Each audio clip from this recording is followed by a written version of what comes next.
Hey, what's going on, guys? DJS here. Wanted to bring you guys a beginning super noob guide to the map of Origins on solo. And basically, in the first room right here, you can grab the shovel and then grab the Maxis drone brain. Come over to the generator, pay your 200 points, and you need to defend this generator. You can either kill these guys around the generator or you can run circles around the generator, but you have to be near this area.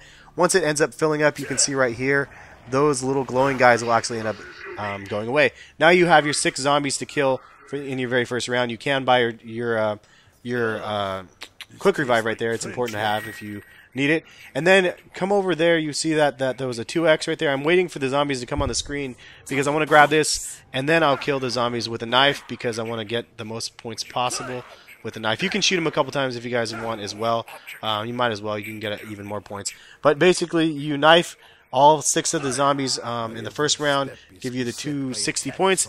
Rebuild 4 barriers in round 1, and then I'm going to go over, and while I still have my 2x blinking, I'm going to go ahead and build another barrier.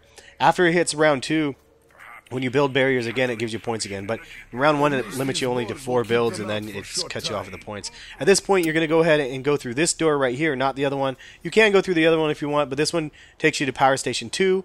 And it will allow me to power up Power Station 2.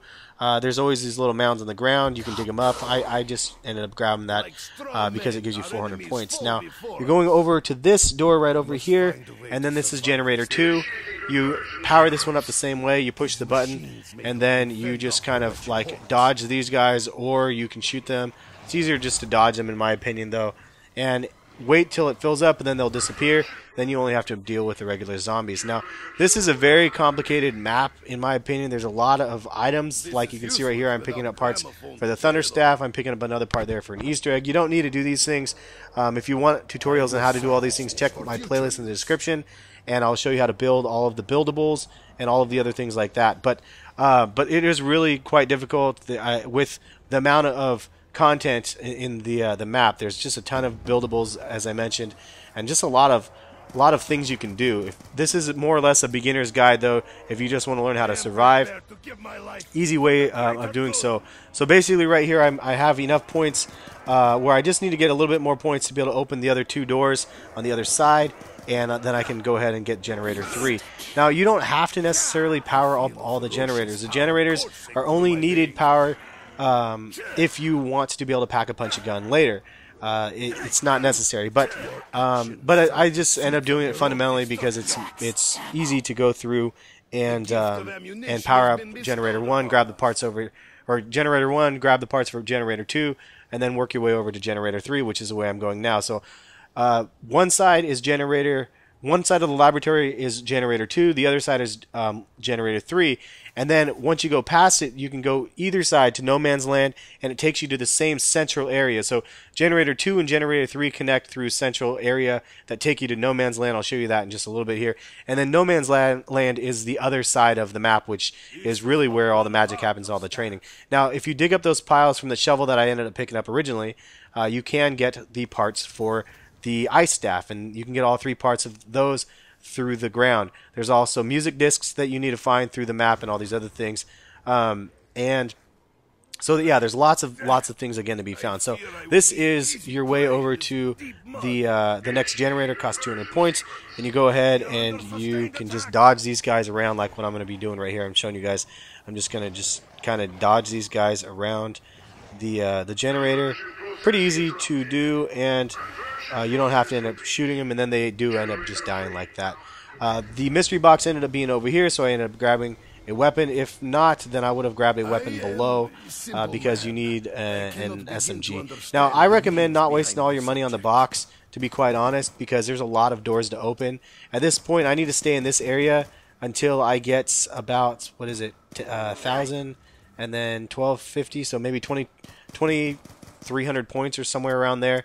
You need to have enough points to be able to open 2 doors to get to No Man's Land, and that's why I'm just going to go ahead and camp it out on this side over here. And it is important to have a better gun than just your little Mauser or whatever this little pistol is. You definitely want to have a gun off the wall.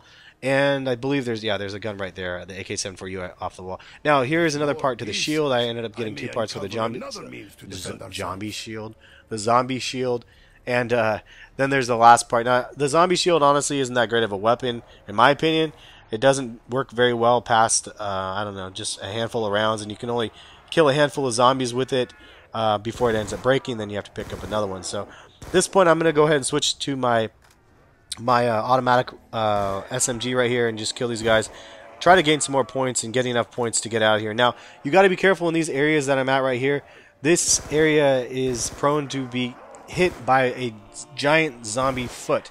And you'll not zombie, excuse me, the giant robot foot. And you can see it looks like a kind of a big donut or whatever area where there's a mound in the middle and there's a big circle around it. That's from the actual imprint of the giant robot foot. And in this area, they'll verbally tell you like you're in the area where a robot's going to hit, and you can see the red flashing lights to let you know that that area is going to be touched down with a foot. And next step, that guy would have hit it. But I have enough points now, so I'm going to go through this door to No Man's Land. This is the area again below. You can actually reach this same area from side 1 and side 2. Now I'm going across to No Man's Land, and this area is the best really for training zombies up and really being in control of where the zombies are and all that stuff. Now this ends up being where the music disc was, which is a musical part that you'll need to make the sounds, whatever the hell it's called, something I don't know, I can't remember the name of it, but there's a two-part thing with it, and it makes it so you can actually open up the portals for all of the staffs and getting over to the alternate world. Again, if you want to know how to make the staffs, I have other tutorials on that. Ended up picking up the staff over here by the generator 4. Since there's only one zombie left or so, I'm going to go ahead and power up the generator. Well, I guess there's 3 zombies or so. I'd rather power up these generators when there's only a handful of regular zombies left instead of like in the middle of a round. So that's my strategy. You can do it in the middle of a round if you want, but it's definitely a lot more work.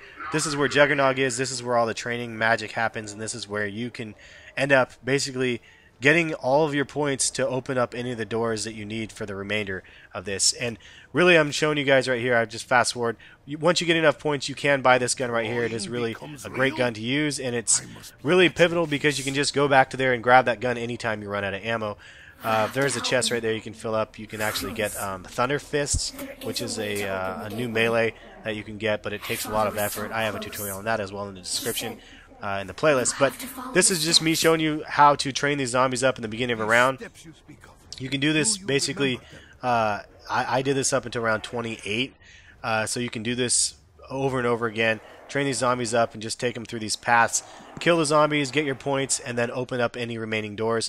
There is also the power station 5 and 6 that you can use, and that's pretty much it. But you don't have to necessarily power up stations 5 and 6. You just can do that if you want, but you definitely want to buy Juggernog and buy Quick Revive. You can use the Wonder Fizz machine and actually end up buying more perks if you guys want. But this is really the meat and potatoes of it. Once you get to this point, you can pretty much do anything. You can get to a lot higher rounds doing the same strategy. I also wanted to show you that in some rounds it spawns randomly, but there is a kind of a robot running dude. It looks like a dude from BioShock, but he's running around here with a suit, a giant metal suit.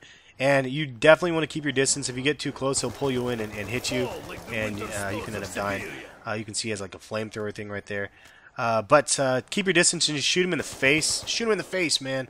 Yeah, if you hit him in the face, the glass thing will break and he'll end up dying, and then you can end up handling that guy. But just wanted to let you guys know that this guy is in the map, and you basically just have to shoot him in the face and then ends up taking care of him. Anyway, I'm going to show you guys me walking over. This is the area over towards the 5 generator from the 4th one, and it's basically on the opposite side. So right about here is the beginning area where I went left, and now I'm going to go to the right. See, that way is where I came from. This is the way. That's the other generator. So this is generator 5, and I ended up pulling up a zombie out of the ground right there. Cost 1,000 to reach the 5th generator, but I have plenty of points now. I mean, I wasn't in any hurry to do this, as I was mentioning. You can do it earlier if you want.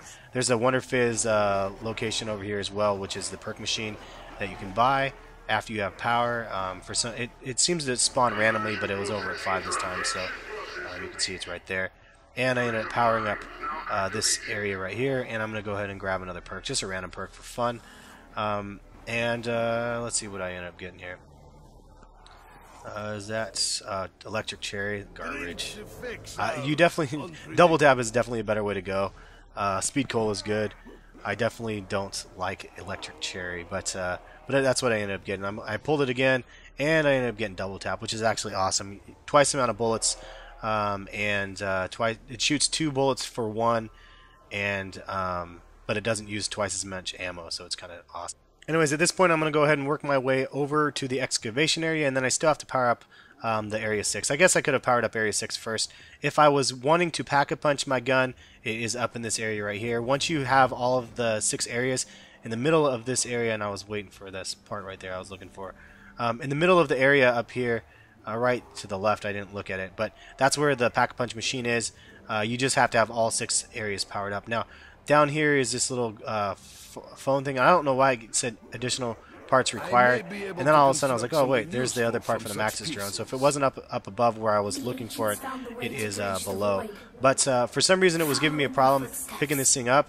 Not exactly sure why. And then after I moved by, it said, oh, you know what? Because I was in front of the bench. That's why. So it says parts are required when you're in front of the bench, but when you're trying to pick up the gramophone, it's on the ground. Again, you need that for any of the access to the staffs down below. In this area, I put it there, so it's going to go ahead and open a stairwell down below. And then also you need that for any of the tunnels leading down to the crazy places.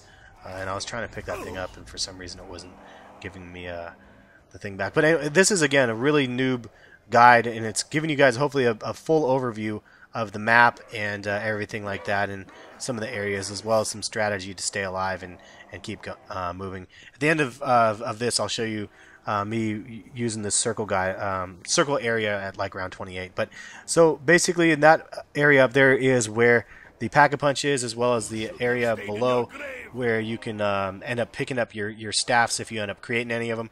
And then I'm going to go ahead and work my way over to the last location. You can get to this area from either side, from the 5 or the 4 area, and there's a pass over to it. But it's the church area over here, and you can see I'm going to go right, and it costs $12.50 to reach Generator 6. Also, the sign says Generator 6, so it's pretty easy to find. Anyway, you're going to go up and around this way. This is also where the tank is. You can ride the tank around the area if you want. You can see that there's green right there, which means you can just jump up on the other side down below and get up there.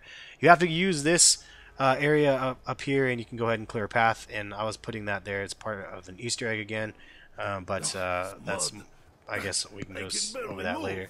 Anyway, this is the area down below where the fire is. I don't know why I'm going down there, because I'm going to go over and end up powering up the 6th generator. And I think I was looking for the disc or something like that at this point, and I didn't know where I was looking.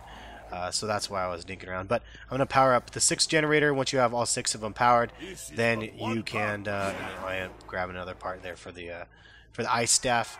But yeah, once you get all 6 generators powered, then you can access the pack-a-punch. Also, it does give you a reward from the box. You can get it from the box back in the first generator location. I believe there's a box right here as well that you can get prizes out of if you need, but I didn't have all 6 of them powered at the same exact time. That's why I didn't get the prize for this time. But also, when you do power the 6th generator, you do get a part for the right there, you can see, for the fire staff. And if you again want to see a tutorial on all of the parts for the fire staff and all that stuff, leave well, not leave a comment. I'm so tired. This is a long commentary. Do go to the description and go to the playlist in the description. They have the tutorials in there. Anyway, that is it for powering the 6th location. Now I'm going to show you some gameplay strategy again for around 28, excuse me. And back in this area again, I always just hightail it back over here. As soon as the round ends, if I am in a different area, I run over to this area and I run the circle.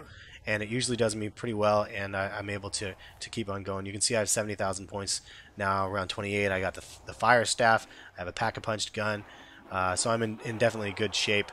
And unfortunately, I don't have any more quick revives because you're only limited to 3. But I'm just running around in a circle here and training these zombies up. And it's all you have to do, and you just keep doing this. And if you're stuck and you run out of money, come back here and do this, and you can go back and leave a zombie or 2 left, explore the maps. And let me know if this tutorial is helpful for you guys. Again, this is a very noob tutorial. I like doing these for you guys out there that are new to the zombies maps and really don't understand all the ins and outs. I'm not an expert at this stuff. I just somebody that likes to play zombies, and hopefully these quick little tutorials, or not quick in this case, but hopefully these tutorials are helpful for you guys in furthering your zombie adventure, and hopefully you can get to farther rounds with my help. So have a good one, and check back for more videos. Subscribe if you guys are new to the channel, and check back for more videos if you guys are interested in the playlist in the description. Again, has a lot of other videos, but we'll catch you guys later. Thanks for watching. Peace.